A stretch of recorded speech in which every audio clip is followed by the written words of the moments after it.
Microsoft অফিসের 2003 কোর্সের আজকের 13তম ক্লাস।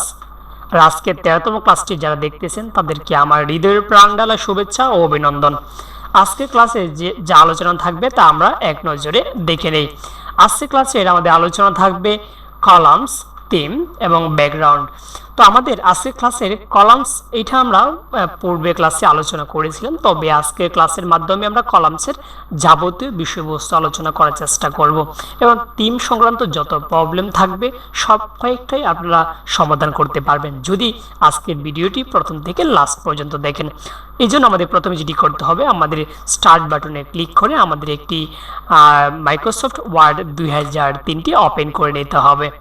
তো ওপেন করে নেওয়ার পর আজকে যেহেতু আমাদের ক্লাসে যে মূল যে বিষয়টি আমরা যেহেতু কলামস করব, এই জন্য আমরা প্রথমেই এখানে আমরা যে বিষয়ে আমরা লিখতে চাই ওই বিষয়ে একটা হেডিং লিখে নিব।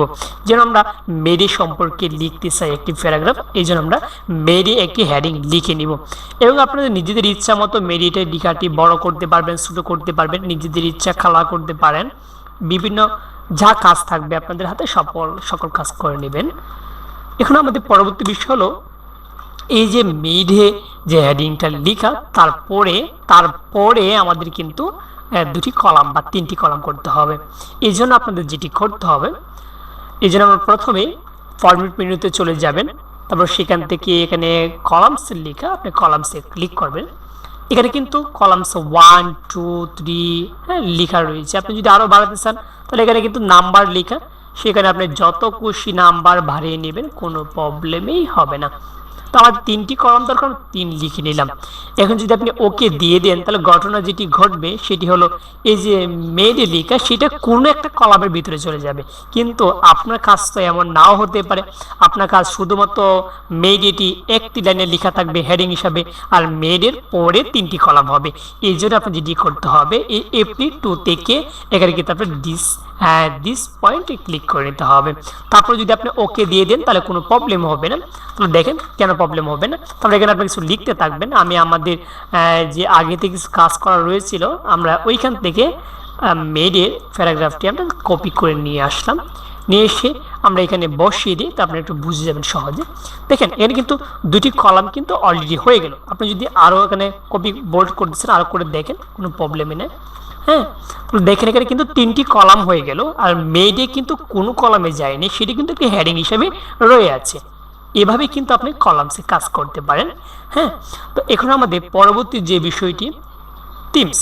তো থিমস সংক্রান্ত কিন্তু খুবই গুরুত্বপূর্ণ। তো দেখেন থিমস প্রবলেম যদি হয় তাহলে সেটা আপনি কীভাবে সমাধান করবেন। আপনাদের সামনে যে পেজটি রয়েছে এই পেজটি কিন্তু আসলে প্রিন্ট লেআউট কোনো পেজ নয়, এটা কিন্তু একটা থিম সংক্রান্ত প্রবলেম। দেখেন এখানে কিন্তু পেজে দুটি কালার হয়ে গেল, ভিন্ন কালার। তো এরকম যদি কোনো সময় সমস্যা আপনাদের হয় তা আপনাকে যেটি করতে হবে, যদি সমাধানটা করতে চান তার মানে আপনার প্রথমেই ফরম্যাটে যেতে হবে। তো ফরম্যাটে গিয়ে কিন্তু এখানে থিম লেখা সাবমেনু, এই সাবমেনুতে ক্লিক করবেন। এর কিন্তু বিভিন্ন প্রকার থিম সংক্রান্ত প্রবলেম থাকতে পারে, যেমন আপনাদের কিন্তু পেজটি এরকম কালার থাকতে পারতো। তো এটাও কিন্তু একটা থিম সংক্রান্ত প্রবলেম। তো এরকম যদি থিম সংক্রান্ত যে কোনো প্রবলেম থাকুক, আপনি সরাসরি যে কাজটি করবেন ফরম্যাট মেনুতে যাবেন, সেইখান থেকে আপনাকে থিম ক্লিক করবেন, তারপরে এখানে নো থিম লেখা সেখানে ক্লিক করে আপনি ওকে দিয়ে দেবেন। তারপরে কিন্তু আপনার এখানে প্রবলেমটা সলভ হয় নাই। এই জন্য আপনাকে আবার এখানে যে ভিউ লেখা সেই মেনুতে গিয়ে এখানে কিন্তু প্রিন্ট লেআউটে ক্লিক করতে হবে। দেখেন এখানে কিন্তু আমরা আবার আগের মতো স্বাভাবিক পেজটি পেয়ে গেছি। এগুলো থিম সংক্রান্ত প্রবলেম, এইভাবে আপনারা সলভ করতে পারেন। আরেকটি বিষয়বস্তু হলো এখানে কিন্তু ব্যাকগ্রাউন্ড রয়েছে। ব্যাকগ্রাউন্ডের বিষয়গুলো যদি আপনি এখানে ব্যাকগ্রাউন্ড যদি পরিবর্তন করতে চান, এখানে কিন্তু বিভিন্ন কালার রয়েছে। আপনারা কিন্তু ইচ্ছে করলে এখানে বিভিন্ন কালার, এই কালারগুলো কিন্তু আপনি ক্লিক করতে পারেন। যে কোনো কালার আপনি ক্লিক করলে কিন্তু আপনার ব্যাকগ্রাউন্ড পরিবর্তন করতে পারেন। আর আপনার যদি এই পেজ বা এই যে কালারটি আমি এখানে সিলেক্ট করে দিচ্ছি বারবার, আপনি যদি এই কালারটি কি থাকবে কিনা প্রিন্টের জন্য যদি সেটি দেখতে চান তাহলে আপনি কন্ট্রোল ধরে F2-তে আপনি ক্লিক করবেন, তাহলে বুঝে যাবেন আসলে কিন্তু থাকবে না এরকম। যদি কোনো সময় এরকম ব্যাকগ্রাউন্ড দেন তারপরে কিন্তু এই ব্যাকগ্রাউন্ডটা প্রিন্ট হবে না। আশা করি বুঝতে পারছেন।